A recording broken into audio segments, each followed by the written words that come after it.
Please do subscribe to Prajabheri News Channel.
Telangana ప్రాంత ప్రజలందరికీ తెలంగాణ విముక్తి దినోత్సవ శుభాకాంక్షలు తెలియజేస్తూ ఇవాళ దేశవ్యాప్తంగా 1947 అయితే స్వాతంత్రం సిద్ధించింది. కానీ ఇవాళ తెలంగాణ ప్రాంతంలో ఒక సంవత్సరం తర్వాత ఇవాళ తెలంగాణ ప్రాంతంలో భారతదేశానికి విలీనం కావడం జరిగింది. ముఖ్యంగా అనేక సంవత్సరాలుగా ఈ ప్రాంతము నైజాం నిరంకుశ పాలన ఉంది. ఇవాళ అనేక హింసల గురికావడం జరిగింది.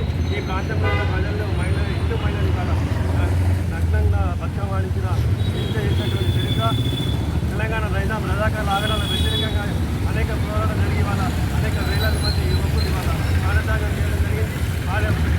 ఏదైతే స్వాతంత్రం ఏదైతే సాధించిందో భారతదేశంలో అందులో భాగంగానే ఇవాళ తెలంగాణ ప్రాంతం కలపకుండా నైజాం నిరంకుశ వైఖరి కారణంగా కలగకపోవడంతో అప్పటి ప్రధానమంత్రి ఏదైతే హోంమంత్రి అయినటువంటి మన సర్దార్ వల్లభాయ్ పటేల్ నాయకత్వంలోని పోలీస్ యాక్షన్ ద్వారా ఈ తెలంగాణ ప్రాంతానికి స్వాతంత్రం సిద్ధించి నైజాం యొక్క మెడల్ మంచి ఈ ప్రాంతాన్ని విముక్తి చేయడం నిజమైన స్వాతంత్రం అనేది తెలంగాణలో 17 సెప్టెంబర్ 1947 కావడం జరిగింది.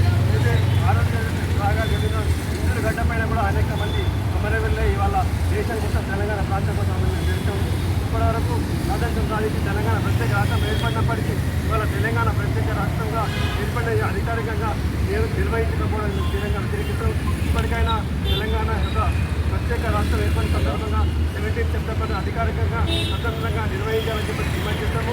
పక్కనటువంటి కర్ణాటక కావచ్చు